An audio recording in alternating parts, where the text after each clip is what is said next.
Good morning. बहुत हल्के आवाज में है कि नहीं? हाँ, क्योंकि एक सोच होती है सब हम ही देखेंगे तो आप क्या करेंगे, है कि नहीं? तो सिलेबस आपने देखा नहीं और आपके अनुसार इधर देखें, अब इधर आकर्षण हो तो अच्छा है।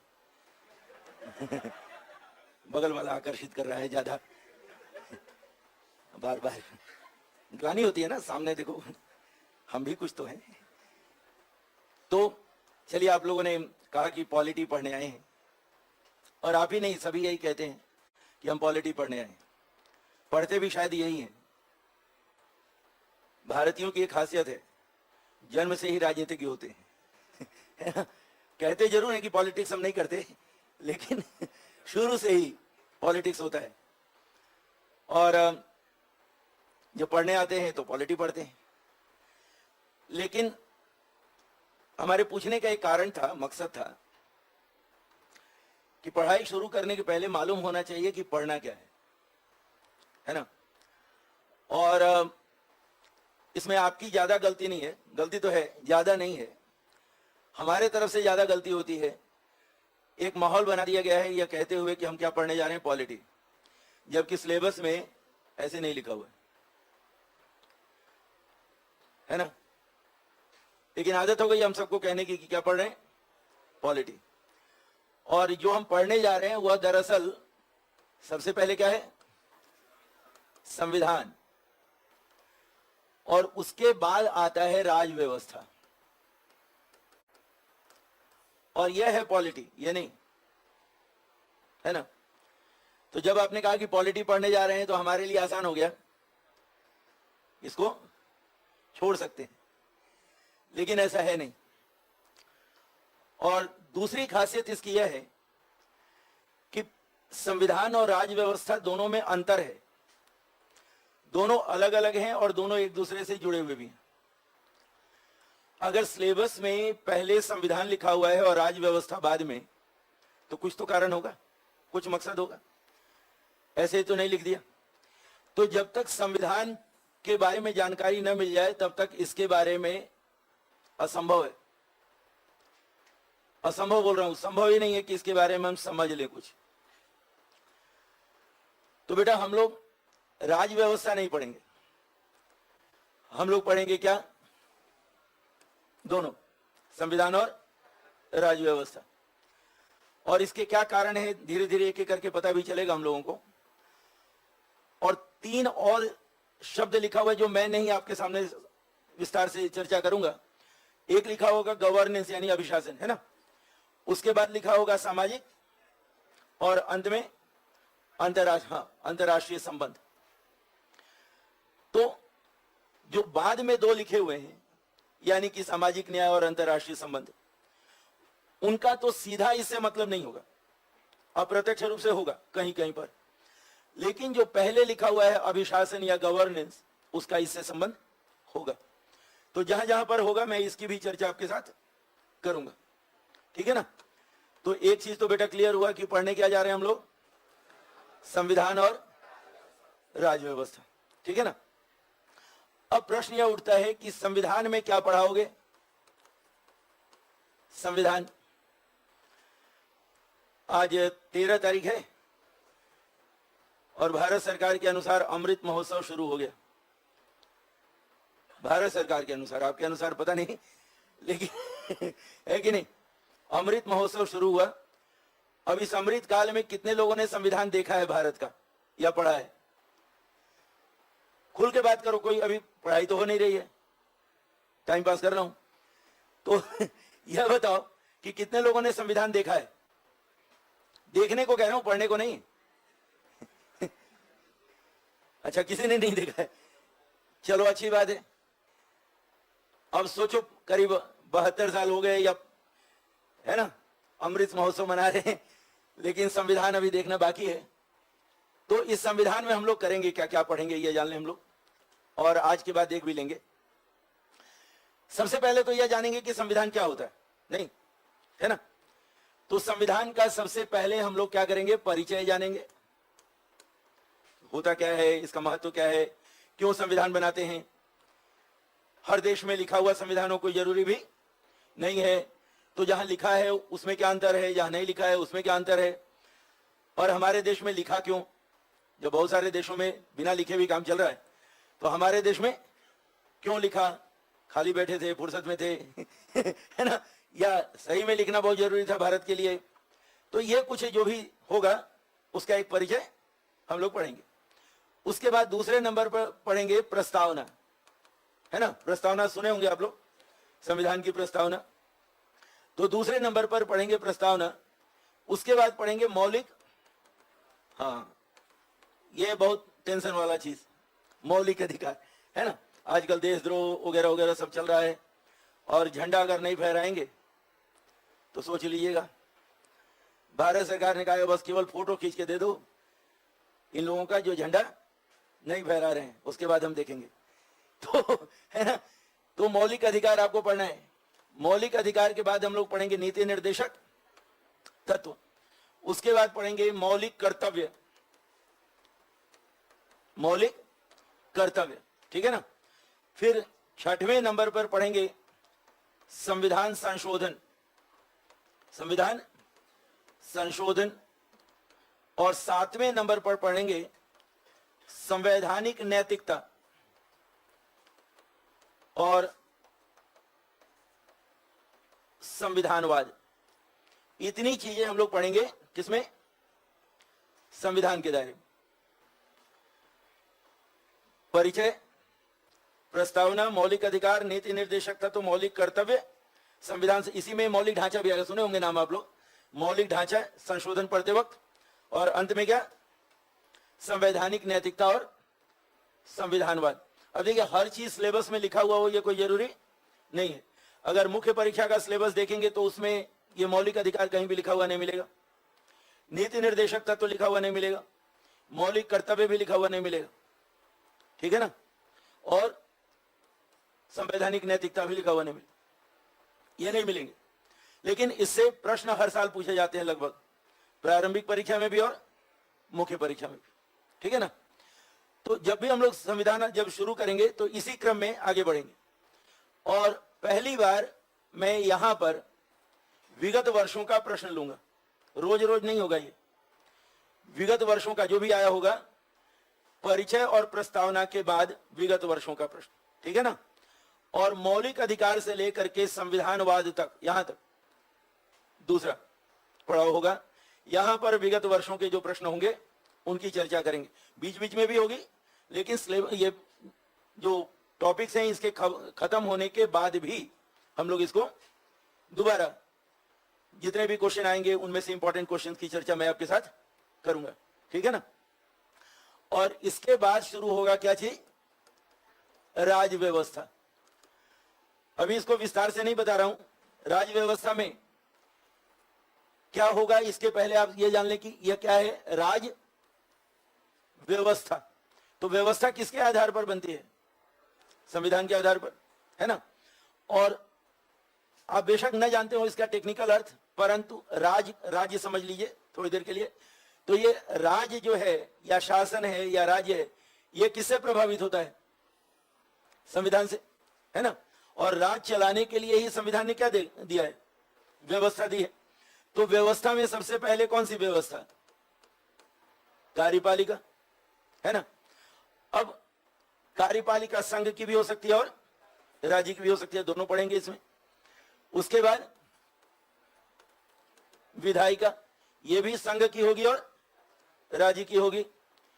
तीसरा न्यायपालिका, अब ये संघ और राज्य की नहीं होगी, ये सर्वोच्च न्यायालय, उच्च न्यायालय और अधीनस्थ न्यायालय, और इन तीनों के अलावा भी न्यायालय बहुत सारे हैं, तो सभी न्यायालय इसमें आ जाएंगे। इसके बाद चौथे नंबर पर हम पढ़ेंगे संघात्मक व्यवस्था, जिसमें संघ और राज्य संबंध पढ़ेंगे, है ना, संघ राज्य संबंध। 5वें नंबर पर हम पढ़ेंगे आपातकाल, क्यों प्रभावित करते हैं ना इसको, उसके बाद हम पढ़ेंगे आपके साथ स्थानीय निकाय, पंचायत इत्यादि जो होते हैं, और अंत में हम लोग पढ़ेंगे संस्थाएं, संवैधानिक संस्था, संविधिक संस्था, बहुत सारी संस्थाएं जैसे सीएजी, यूपीएससी, निर्वाचन आयोग है ना। तो यहां पर यह क्रम इस तरह से चलेगा, और यहां पर भी जरूरत होगी, जैसे कार्यपालिका में राष्ट्रपति हम पढ़ रहे हैं, तो अमेरिका के राष्ट्रपति से तुलना है ना। संसद पढ़ रहे हैं तो ब्रिटेन की संसद से तुलना, अमेरिका के कांग्रेस से तुलना। न्यायपालिका पढ़ रहे हैं तो अमेरिकी न्यायपालिका से तुलना, यानी तुलनात्मक अध्ययन भी साथ साथ करते जाएंगे। ये अलग से कोई तुलनात्मक अध्ययन नहीं, इसी में तुलनात्मक अध्ययन भी करते जाएंगे, ठीक है ना। तो यह एक क्रम होगा हमारे सिलेबस का कमोबेश। और अब ये जितने भी हैं यहां पर जो आप देख रहे हैं, इनका इससे संबंध होगा कि नहीं, बताया जाए, होगा ना। तो जब हम यह पढ़ेंगे तो इसकी जरूरत यहां होगी या नहीं होगी। तो एक तरह से रिवीजन भी होगा, रिपीट भी होगा, है ना। और हम लोग पूरी कोशिश करेंगे कि जब ही इसको पढ़ें और जहां जरूरत हो तो ये भी याद रहे हमें, है ना। तो इस तरह से देखो कि दोनों का जब अध्ययन हम करेंगे तो इस अध्ययन में पहली चीज क्या मिलेगी हमें, किस तरह से पढ़ना पढ़ाना होगा। दो अप्रोच होगा, एक को कहते हैं अंतरा और एक को कहते हैं अंतर। यह अंतरा और अंतर क्या होता है, यानी एक ही विषय के भीतर बहुत सारे संबंध होंगे तो उसको अंतरा विषय, और दो या दो से अधिक विषयों के बीच संबंध होंगे तो अंतर विषय, ठीक है ना। अब बेटा ये अंतरा विषय और अंतर विषय अध्ययन को समझना पड़ता है, ये रटने से नहीं चलेगा, इसको हमें समझना पड़ेगा। हम भी कोशिश करेंगे, आप भी कोशिश करेंगे, इनको समझना पड़ेगा। और अंतर विषय केवल संविधान और राज्य व्यवस्था में नहीं होगा, इसका संबंध पेपर 4 से भी होगा। और उसका बहुत अच्छा उदाहरण है 2021 में जो पहला प्रश्न था मुख्य परीक्षा का, वो 2017-18 में पेपर 4 का प्रश्न था, जिसका संबंध संवैधानिक नैतिक तंत्र में लिखा था ना। तो पेपर 4 में था 2017-18 में, और 2021 में पेपर 1 में, ठीक है ना। अभिशासन जो आपको बताया ये पेपर 2 में भी और पेपर 4 में भी है। तो जब अंतर विषयी करेंगे तो उसमें आवश्यकता अनुसार क्या आ जाएगा, पेपर 4 पढ़ेंगे, नहीं पेपर 4, लेकिन थोड़ी बहुत जानकारी जहां जितनी जरूरत होगी पेपर 4 की भी लेने की कोशिश हम लोग करेंगे, ठीक है ना। अब ये तो बहुत साधारण सी बात है। इस पेपर की जो सबसे बड़ी समस्या है वह यह कि चूंकि हम सभी इस पेपर को जानते हैं, जो बैठे हैं वही नहीं, जो बाहर हैं वो भी, राजनीति है ना। तो एक समस्या यह होती है कि जब हम लोग पढ़ना शुरू करते हैं, बहुत हद तक स्वाभाविक भी है, किसी न किसी विचारधारा से जुड़ जाते हैं। नहीं, जैसे आजकल अगर मान लो कि मैं कुछ बोलना शुरू किया और कहीं पर भी आपको लगा कि ये तो विपक्षी बोलते हैं, तो आपको लगेगा कि अच्छा ये तो विपक्ष वाला है, देशद्रोही है ना। हाँ। और कहीं पर अगर आपको लगा कि ये तो वर्तमान सरकार के समर्थन में है, अच्छा ये तो मंदिर वाला है, ये तुरंत एक मानसिकता हो जाती है। आजकल हालात यही हो गए हैं कि दो ही भाग है, या तो देशभक्त या देशद्रोही, बंटवारा हो गया राजनीति के नाम पर। या तो विपक्ष में रहो या पक्ष में रहो, न्यूट्रल नागरिक नहीं रहना है। हमारी यहां पर आवश्यकता है एक विद्यार्थी के नाते आप नागरिक के रूप में काम करें, विद्यार्थी के रूप में काम करें, क्लास के भीतर। बड़ी गंभीरता से बोल रहा हूं और अंत तक इसका पालन मैं करूंगा, और आपसे भी चाहूंगा कि किसी भी राजनीतिक दल का एजेंट होकर क्लास में ना आए। हमारा किसी भी राजनीतिक दल से कोई लेना देना नहीं है, किसी भी सरकार से कोई लेना देना नहीं है, ठीक है ना। केवल संविधान और संविधान के आधार पर जो होता है वही महत्वपूर्ण होगा, और सर्वोच्च न्यायालय ने जो टिप्पणी की वही अंतिम होगा। न मेरी व्यक्तिगत राय महत्वपूर्ण है, न आपकी व्यक्तिगत राय महत्वपूर्ण है। किसी भी विवादास्पद मुद्दे पर जो अंतिम निर्णय सर्वोच्च न्यायालय ने दिया वही मान्य होगा, और जो निर्णय नहीं दिया हुआ विचाराधीन है, उस पर कोई टिप्पणी नहीं होगी, ठीक है ना। और कोई भी एक भी ऐसा वक्तव्य नहीं होगा मेरी तरफ से जो व्यक्तिगत वक्तव्य हो वह या तो समाचार पत्रों में छपा होगा या किसी ने कहा होगा, चाहे वह कार्यपालिका ने कहा हो, चाहे विधायिका ने कहा हो या न्यायपालिका ने कहा हो। ठीक है ना। किसी भी जाति, किसी भी धर्म, किसी भी संप्रदाय, कुछ भी आपका हो, उससे हमारा कोई लेना देना नहीं। उदाहरण के तौर पर आने वाले समय में जब भी मैं आपके साथ आरक्षण की चर्चा करूंगा, अनुच्छेद 16 आएगा, आपको मिल रहा है नहीं मिल रहा है इससे मेरा कोई लेना देना नहीं। जो उसकी अवधारणा है, जो वास्तविकता है, जो संविधान कहता है, उसकी चर्चा करेंगे। आपको मिल रहा हो तो खुश रहें, नहीं मिल रहा हो दुखी रहें, लेकिन क्लास के बाहर, क्लास के भीतर व्यक्तिगत दृष्टिकोण स्वीकार्य नहीं होगा। ठीक है ना। नहीं व्यक्तिगत तौर पर हम लेंगे कि ये तो हमारे जाति के खिलाफ बोल रहा है या हमारे जाति के पक्ष में बोल रहा है। होता है मन में कि संभवतः इसको आरक्षण नहीं मिल रहा होगा इसलिए बोल रहा है, या इसको मिल रहा है इसलिए बोल रहा है, कौन जानता है ना। है ना। तो इस सब से कोई लेना देना नहीं। आपको मिले ना मिले मेरा इससे कोई लेना देना नहीं। हम लोग शुद्धतः तथ्य और तर्क पर आधारित होंगे। कोई भी विचार दिया जाएगा हमेशा तथ्य और तर्क पर आधारित होगा, और जो तथ्य और तर्क होगा वह संविधान के दायरे में होगा, संविधान के बाहर नहीं होगा। ठीक है ना। वह हमेशा संविधान के दायरे में होगा और आपको भी उसी के आधार पर समझने की जरूरत होगी। है ना। तो कोई व्यक्तिगत, शुद्ध व्यक्तिगत राय नहीं। क्लास के बाद बात कर सकते हैं, लेकिन क्लास के दौरान कोई भी व्यक्तिगत राय नहीं हो। एक उदाहरण आपको दे रहा हूं, याद आ गया। हाल ही में किसी बैच में हम लोग पढ़ रहे थे, वहां पर हमने एक प्रश्न दिया कि राष्ट्रीय महिला आयोग अपनी असफलताओं के कारण ही महिलाओं का विकास नहीं कर पाया। एक इस तरह का प्रश्न था। अब लिखना शुरू किया एक बच्ची ने, विशेष तौर पर उसकी बात कर रहा हूं। उसने लिखना शुरू किया कि वैदिक काल से ही महिलाएं सताई जा रही हैं और आज भी सताई जा रही हैं। अरे भाई, अब अगर दर्द है, तकलीफ है, दुख है, लेकिन कॉपी पे थोड़ी उसको है ना, आपके दर्द में सहयोग है, साथ में है, महसूस कर सकते हैं। लेकिन अब लिख चले कि सदियों से सताई हुई है, आप क्या कर सकते हैं? कुछ नहीं कर सकते। है ना? हम केवल पढ़ सकते हैं, आपको बता सकते हैं, लेकिन आप भी जब उत्तर लिखें तो अपने उद्गार व्यक्त ना करें, प्रश्न का उत्तर लिखें। है ना। अब ये ऐसे बहुत गंभीर गंभीर मुद्दे हो जाते हैं। आरक्षण का मुद्दा है, महिलाओं का मुद्दा है, अल्पसंख्यकों का मुद्दा है। वो भीतर से गुस्सा आता है। जिसको नहीं मिल रहा है वो तो रोज समझ रहा है कि हमारी ही छाती पे चढ़ के ये पास हो रहे हैं। वो लिखना शुरू कर दिया, 5 साल पहले सताया गया था, मैंने क्या गलती की? अरे आपने कोई गलती नहीं की, लेकिन जो है उसको पढ़िए। है ना। अपना दुखड़ा उत्तर में न दीजिए। है ना। और वो आप ही पे लागू नहीं होता, मेरे ऊपर भी लागू होता है कि मैं बाहर नहीं बोल पा रहा हूं भाइयों के डर से, तो क्लास के भीतर ही चल पड़ा। और अगर मैं भाजपाई हूं तो मैं जानता हूं मुझे कौन क्या कर लेगा मेरा। अगर आप लोग सभी विपक्षी होंगे, बाहर निकल के बोल दूंगा कि ये सब क्लास में विपक्षी हैं, तुरंत घेर लेगा। मेरी क्षमता है तो मैं खूब बोलूंगा कि हाँ, जो कर रहे हैं मोदी, पहली बार 2014 के बाद ही देश आजाद हुआ है कि नहीं? हाँ, क्या अंतर पड़ता है? तो ये जो व्यक्तिगत समस्या है, इसको थोड़ा हम लोग बांध के रखेंगे। इसलिए मैंने कहा कि हमारे देश में राजनीति जो है वो सब हाँ बच्चा बच्चा जानता है। और खास करके अभी देखिए बिहार में कुछ कुछ हो गया है ना, और बिहार के तो इसमें होंगे ही। कितने हैं? हाँ, बड़ी बहुत बढ़िया, बहुत अच्छे। बिहार और उत्तर प्रदेश के बगैर क्लास में मजा भी नहीं। हाँ, बिहार, उत्तर प्रदेश, मध्य प्रदेश, ये सब जो राज्य है ना, बहुत अपने हैं, बाकी सब किसका है?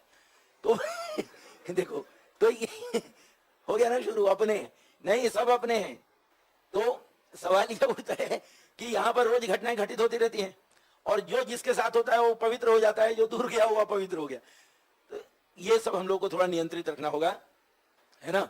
बहुत जरूरी है। आज के भी समाचार पत्र में जब समय मिला तो मैं देख रहा था कि जो लोग विपक्ष में हैं अब कह रहे हैं कि वो 14 वाले 24 में नहीं आएंगे। है ना। अभी जो बिहार के मुख्यमंत्री थे 10 दिन पहले, वो बहुत ही अच्छे थे, विकास भी कर रहे थे, लेकिन उनका संस्कार ठीक नहीं है। कुछ लोग कह रहे हैं, आया हुआ पेपर में, उनका संस्कार ठीक नहीं। 10 दिन पहले ठीक था। है ना। ये संस्कार रातों रात बिगड़ जा रहा है। तो सवाल ये कैसा संस्कार है, एक दिन में गड़बड़ हो जा रहा है। ये समस्या है ना। और लोग दुखी हैं इसी में कि किसकी सरकार है किसकी नहीं है। एक मंत्री थे, वो बोले कि मैं दिल्ली से चला तो मैं मंत्री था, पटना एयरपोर्ट पे उतरा तो तो अब सोचो, अब देखो ये जो वक्तव्य सब आ रहे हैं, ये संविधान पढ़ने में आएगा कि राज व्यवस्था पढ़ने में? राज व्यवस्था पढ़ने में, है ना। तो जब राज व्यवस्था में ये सब पढ़ेंगे तो पता चलेगा ना कि संविधान के अनुसार हो रहा है कि नहीं। ये जितना भी परिवर्तन हो रहा है सब संविधान की भावनाओं के अनुसार हो रहा है। ये जो भी चल रहा है ये सब संविधान की भावना के अनुसार हो रहा है कि नहीं? बोलो यार, हो रहा है ना। संविधान कहता है ना कि रोज रोज बदलो नहीं हो रहा है ना। तो इसका मतलब कि अगर हम लोग संविधान समझ जाएंगे तो तुलनात्मक अध्ययन करना, विश्लेषण करना आसान हो जाएगा कि संसद में किस तरह से विचार हो रहा है। और देखो भाई, कल से मैं बहुत डरा हुआ हूं, खास करके जो काला कपड़ा पहन के आ रहे हैं, है ना, क्योंकि मैं हमेशा टारगेटेड रहता हूं, कहीं काला जादू आप लोग मेरे ऊपर ना करें। मैं हाथ जोड़कर कान पकड़ के माफी चाहूंगा, कोई गलती हो जाए तो। काला कपड़ा, बच्ची देख रही है कहीं मेरा काला तो नहीं है। नहीं, बोला गया है काला कपड़ा पहन के लोग काला जादू कर दे रहे हैं, ये ठीक बात नहीं है ना। बोला गया, राष्ट्रीय स्तर पे बोला गया है, सुने ना आप लोग। हाँ, तब से मैं डर गया हूं कि काला काला कपड़ा। हाँ, अब पता चला क्यों आपसे बगल में डरा हुआ है कोई तो ये, अब ये सब जो वक्तव्य आ रहे हैं, अब देखो मैं आपके साथ साझा तो कर रहा हूं, लेकिन ऐसे जब वक्तव्य आते हैं और हम लोग पढ़ेंगे, एक एक उदाहरण से आगे बढ़ रहा हूं। संविधान में जब मौलिक कर्तव्य पढ़ेंगे ना बेटा, तो उसमें क्या लिखा हुआ है? वैज्ञानिक दृष्टिकोण विकसित करें, ठीक है ना। और जब ये पढ़ लिख के उधर जाएंगे, वहां पर पढ़ने के क्रम में आएगा कि संवैधानिक पद पर बैठा हुआ व्यक्ति कह रहा है कि काला कपड़ा पहन के लोग काला जादू कर रहे हैं, तो वैज्ञानिक दृष्टिकोण विकसित हुआ कि नहीं देखो, समझ में आ रहा है ना कैसे तुलनात्मक अध्ययन कर रहे हैं। अब वो सही बोल रहे हैं, गलत बोल रहे हैं, जो भी बोल रहे हैं, भाई भारत के प्रधानमंत्री हैं, सर्वमान्य प्रधानमंत्री हैं, और जो कहेंगे वो मानना है, क्योंकि संवैधानिक पद है। लेकिन जब उन्होंने वक्तव्य दिया तो हमें विश्लेषण करना पड़ेगा कि भारत में जो लोकतंत्र है वह संविधान के अनुसार चल रहा है या नहीं चल रहा। हमें इसकी चर्चा करनी। ये काला जादू वगैरह तो केवल बातचीत करने के लिए है, लिखने के लिए नहीं एग्जाम में कि हाँ, ये सब नहीं लिखना है। तो दोनों के बीच किस तरह के संबंध हो रहे हैं, और हम लोगों के लिए इस पेपर में यही सबसे ज्यादा टेंशन है कि अपने को संभाल के रखा जाए, बचा के रखा जाए। राजनीतिक दल, सरकार, विपक्ष, इन लोगों के प्रभाव से प्रभावित होकर कोई भी उत्तर अगर दिया तो देने को तो कोई रोक नहीं सकता, लेकिन अगर कॉपी दूसरे वाले के हाथ में चली गई है ना, तो हमारा भविष्य लिख देगा, फिर हमारी कुंडली काम नहीं आएगी, वो लिख देगा हमारा भविष्य पूरा। हाँ बेटा, हाँ बेटा, एकदम कुछ काम नहीं आएगा। इसलिए संतुलित होना है, और जो भी हम लोग लिखें, जैसा मैंने आपसे कहा कि कुछ भी ऐसा लिखें तो उसमें संविधान हो, न्यायपालिका हो, क्योंकि न्यायपालिका का निर्णय ही सर्वमान्य होता है, वो सही हो गलत हो जो भी हो, लेकिन सर्वमान्य निर्णय किसका होगा? न्यायपालिका का होगा। तो न्यायपालिका के निर्णय के अनुसार हम आगे बढ़ेंगे, ठीक है ना। अच्छा, इसके बाद एक समस्या यह आती है आप लोगों के साथ, जो बताया गया है मुझे कि हमें पढ़ना क्या है, कौन सी किताब पढ़नी है, नहीं है ना। तो कौन सी किताब पढ़नी है?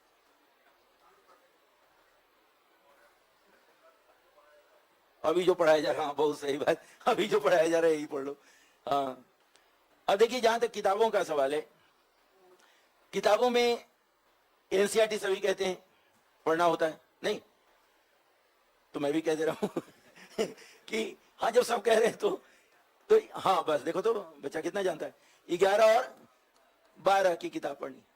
अब ये 11 और 12 की जब किताब पढ़ेंगे, वैसे मुझे तो लगता है कभी कभी कि 11-12 हम टीचर का कोई मतलब नहीं है, कह देते हैं 6वीं से पढ़ लो, कभी कभी तो यही बोल देते 6वीं से पढ़ लो, हमारा क्या जाता है, पढ़ लो 6वीं से। अब सोचो, इस उम्र में बच्चा अगर 6वीं की किताब खरीदने जाएगा, अब वहां पर कोई 6वीं का बच्चा मिल जाए, अब उसको टेंशन हो जाएगा कि ये अपने लिए खरीद रहा है कि नहीं है? और तुरंत फिर किताब को कवर करके पढ़ना पड़ता है, क्योंकि सामने वाला अगर देख लिया तो बोलेगा कि अंकल अगर दिक्कत हो तो मैं बता दूंगा है ना, बहुत टेंशन होता है। तो 11वीं, थोड़ी सी अपनी इज्जत हम लोग रखेंगे, 11वीं और 12वीं की किताब पढ़ेंगे। ये 6वीं से शुरू करने की जरूरत नहीं है, 11वीं और 12वीं की किताब पढ़ेंगे। और 11वीं में ना तथ्य मिलेगा, 12वीं में जो मुद्दे होते हैं ना, जैसे राष्ट्र निर्माण हुआ, धर्मनिरपेक्षता, उदारवाद, स्वतंत्रता, ये सब तो मुद्दे मिलेंगे किस क्लास में? 12वीं की क्लास में, और तथ्य किसमें मिलेंगे? 11वीं की किताब। तो 11वीं 12वीं पढ़ सकते हैं वैसे आप, अन्यथा मैं तो कोशिश करूंगा कि मैं जो भी आपको दूं, चाहे वह बोलने के क्रम में या लिखवाने के क्रम में, तो सब मिला जुला के दे दूं, ठीक है ना। इसके बाद एक किताब मेरी सलाह के अनुसार आपको पढ़नी चाहिए, या तो डीडी बासु, नाम सुने ही होंगे आप लोग, लेकिन बहुत हिंदी में थोड़ी जटिल है, कठिन है, उसकी भाषा कठिन है। तैयारी करने वालों में एक कहा जाता है कि अगर घर में डीडी बासु ना हो तो पॉलिटी क्या पढ़ा।